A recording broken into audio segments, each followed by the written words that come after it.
Hello everyone and welcome back to our very first restart, which entirely was not intentional, but I think there's been some kind of update to the mod pack I was using, and not only did my entire file crash, I had to spawn next to it.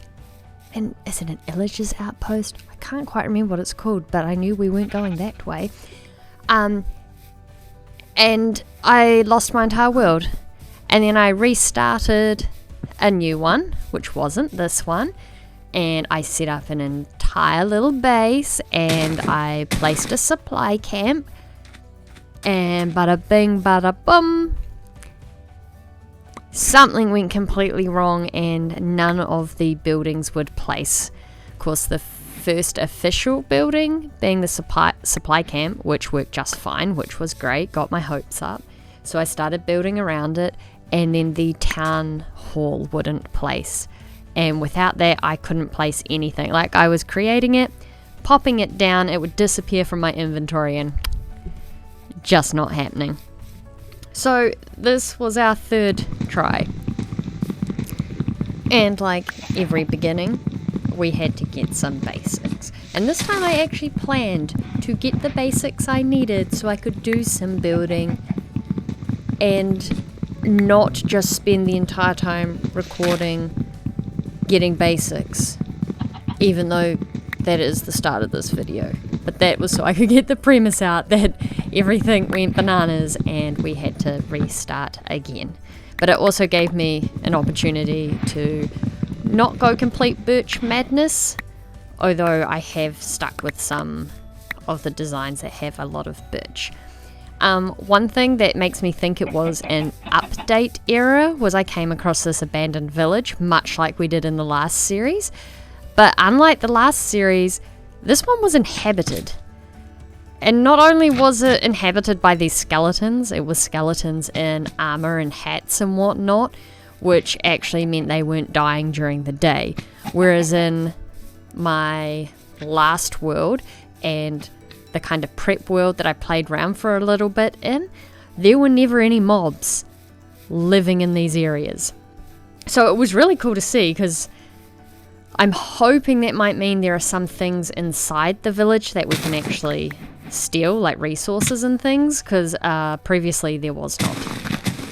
But we came across some lovely little sheep, and of course we had to just leave these woolly little fellas here because they hadn't done anything to us and we were on a mission to find a new location. Oops. Yeah, so we had to find seeds because we needed to feed ourselves, and we were not about hurting that innocent wildlife. As you can see, there's a beautiful bee. We let it be. Terrible. But we had to get a lot of seeds, so unlike last time, we didn't accidentally try and starve our villagers. This in itself ended up taking up most of the prep time, because I started realizing that there are a lot of different kinds of seeds, and they are definitely the sheep from the beginning. Don't let anyone else tell you otherwise. Definitely the exact same sheep. We decided to get some yellow flowers because I figured if we could dye our bed yellow, at least when we look at it we'll feel happy, and no matter how the series turns out, we will have this little beacon of happiness, and it'll make everything cool better, because 1, sleep's the best remedy, 2, sleeping in a yellow bed of happiness is the right way to end a day and start a day. But I was trying to keep in mind that I won't be able to do either of those things if I don't have enough food to feed myself, or to feed our, I keep calling them villagers and they're colonists, but to feed the colonists. I did just want to show as well that this is about the extent of my exploring from spawn point. I'm hopeless at actually trying to find a good location.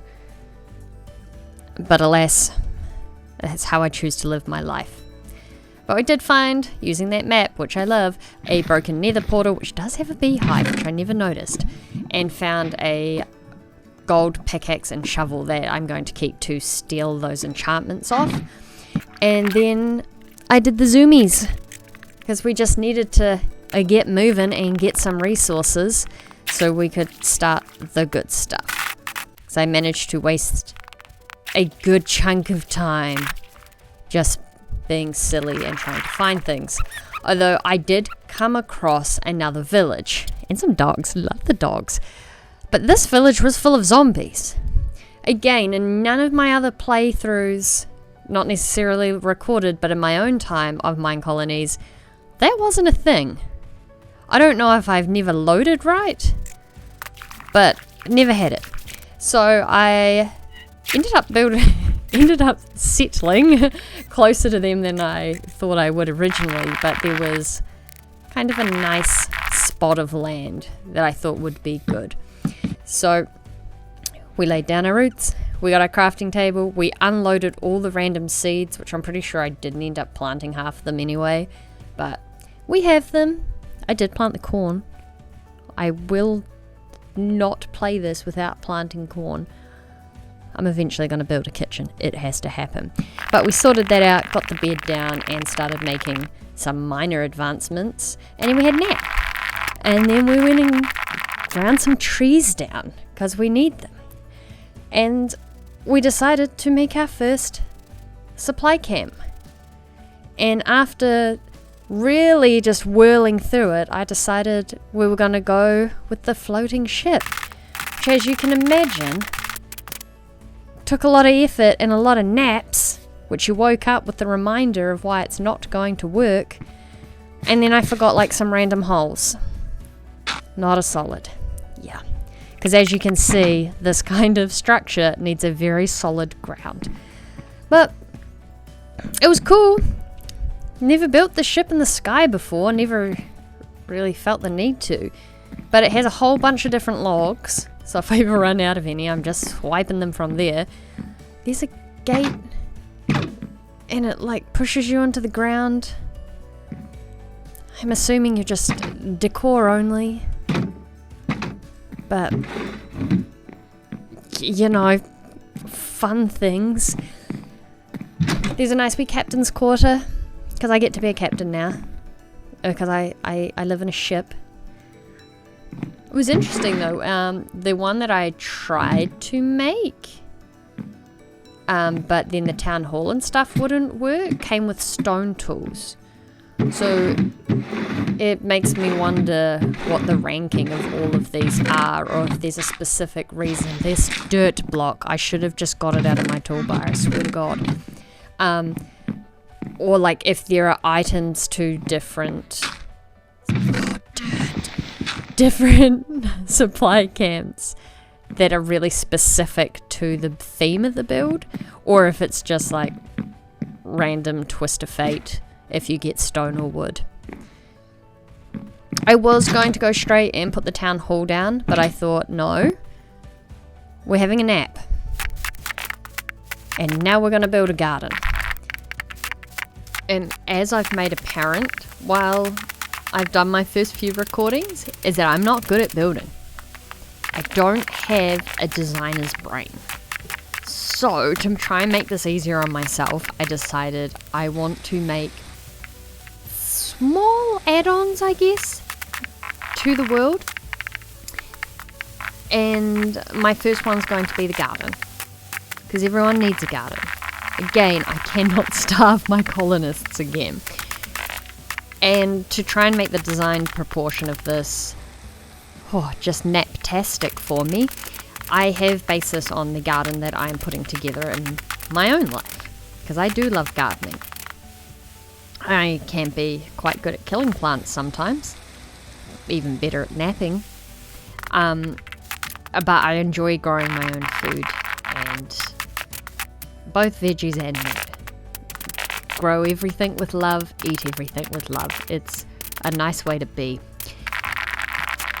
So we had to get some more resources, but the nice thing about having the resources on the island behind is that every time I come back I can see this definitely in place skyship. And so just once I got the framework down, and you might have noticed right at the start, I didn't line it up properly, and I somehow really confuzzled myself having to move everything like one block to the right. My shapes just seemed to fall apart. You would never have believed that I did graphic design for like 4 years. To be fair, it was in high school. But I did it and I enjoyed it. It just doesn't show through when I'm making things on Minecraft. And I just finished it off with a little patharoo, which took more shovels than you would have expected.